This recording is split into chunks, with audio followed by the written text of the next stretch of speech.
Good morning. My name is Rajanya, and today I'm going to talk to you about the success of failure and the failure of success.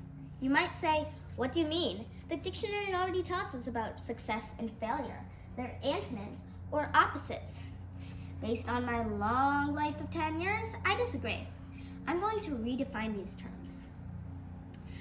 I will show you how success can be bad and failure can be good too. Hopefully, after listening to this, you will embrace failure as warmly as you embrace success. They are both part of life, and they make life interesting. And before you decide that my topic is a lost cause, hear me out. I'll tell you some pretty good stories, and hopefully they'll change your perspective about failure and success as they have changed mine. First, let's see how the dictionary defines failure and success.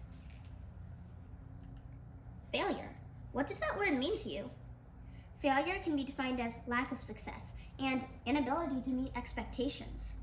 Failure is undesirable, bitter, dark, grim. Added to shame, disappointment, and some pity. Failure seems like a waste of time. It's non-success, the inability to meet goals. Success, in sharp contrast, is bright and joyful. Success is a triumph, happy parents, a proud teacher, and bragging to my annoying little brother. Success is your tears of joy, and months and years of hard work paying off. But this is the wrong perspective to have. But first, you're probably wondering how I started thinking about failure and success. This was about a year ago. My heart was beating fast as it is beating right now. I was nervous. I was expecting the results of my piano exam from the Associated Board of the Royal School of Music in London.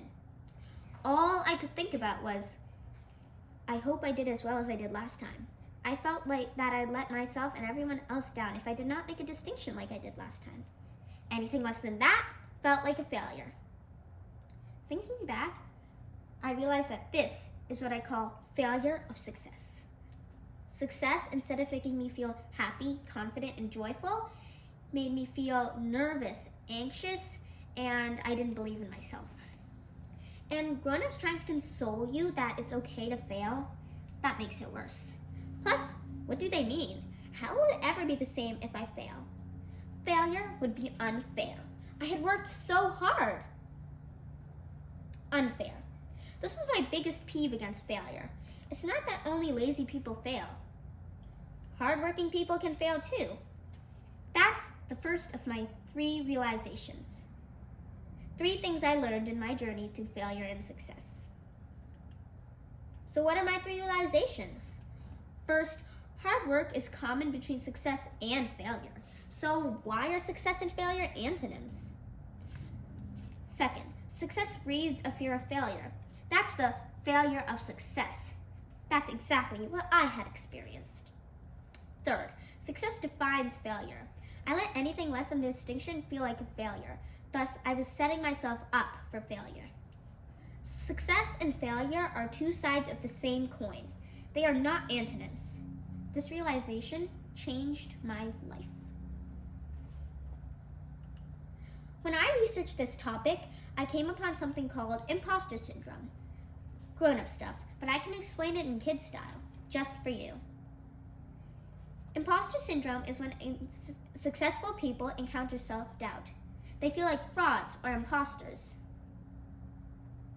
They're afraid that any moment now, someone will realize that they don't deserve to be successful or they're not as smart as they seem. Basically, successful people feel like big frauds, and to counter these feelings, people with imposter syndrome might end up working even harder and holding themselves to even higher standards. In other words, success can feel like failure. Do you see that success is not all bright and sunny? That's disappointing. On the bright side, failure can actually be bright. It can be a powerful stepping stone to success. Another quick piano story of how I learned that. It's been what feels like forever. I'm working on a difficult piano piece riddled with staccatos. If you don't know what staccatos are, think of minefields and war zones. If you're not precise and fast, you're doomed. Well, that piece was my arch nemesis. It may or may not have caused a few tears and a few tantrums. All these failures, my teacher told me, will one day lead to success. It made no sense back then. The next day, I played again, but I failed again. The day after too, I tried and I failed, and I tried and I failed. This went on for months. When I finally took the exam and got the results though, I was so surprised. Turns out I got in the most points on that very piece. I was ecstatic when I saw the results. I never forgot and never will forget that my failures actually led to this success. The more failures, the more you learn. The more you learn, the more success. It all makes sense now. Sports can be your biggest teacher for how failure can be a stepping stone to success. Basketball, football, wrestling, soccer, you name it.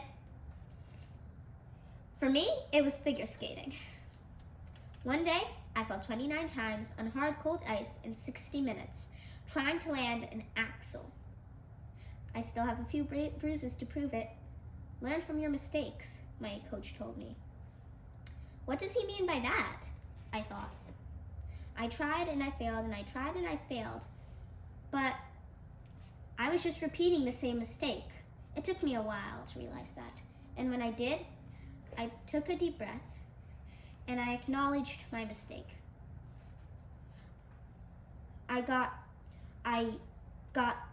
better by fixing my mistake. This is what they mean by learn from your mistakes. But to learn from your mistakes, you need to publicize them too. We, as a culture, tend to talk too much about success. We see successful players, rock stars, scientists, teachers, and leaders on the news all the time. But why do kids not read on the failures of, say, Gandhi or Dr. King? Is there a story on how many times Gandhi failed before he chased the British out of India? Have you read a book on how many times Dr. King failed before he was finally noticed? How many times did Newton fail doing nothing, walking around that apple orchard where before that apple hit his head and he discovered gravity? I was so impressed to learn of J.K. Rowling's story,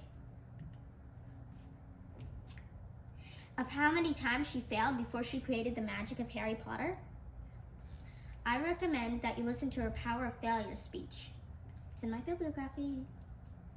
The more people talk about failures of successful people, the more positive our attitude will be towards failure. We'll know we're not the only ones. That's why Eleanor Roosevelt once said, learn from the mistakes of others. You can't live long enough to make them all yourself. This is what I mean by the power of failure, or the success of failure. Failure can be a powerful teacher if you acknowledge your mistakes, learn from them, and publicize them. This is what experts call a growth mindset versus a fixed mindset. When we believe that abilities are fixed, which is a fixed mindset, we interpret failure as evidence of our lack of ability and we stop trying.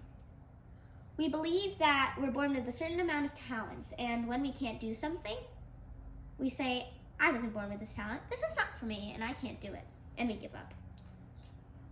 Versus the growth mindset. This is when we believe that abilities can be stretched with learning. So when we fail, we take it as an opportunity to learn, to stretch our abilities. This is why when we have a growth mindset, failure makes you better. To sum it up,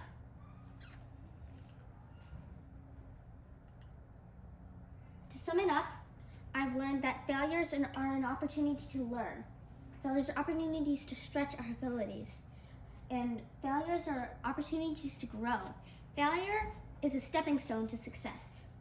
So in conclusion, embrace your failures, learn from them, talk about them, and learn from the mistakes of others. The dictionary got it wrong. Failure and success are not antonyms. They are two sides of the same coin. The road to success and the road to failure are almost exactly the same via hard work. So do what you love and love what you do, and that makes failure bearable. Thank you. I wish you failures and I wish you successes, and above all, I wish you a good day.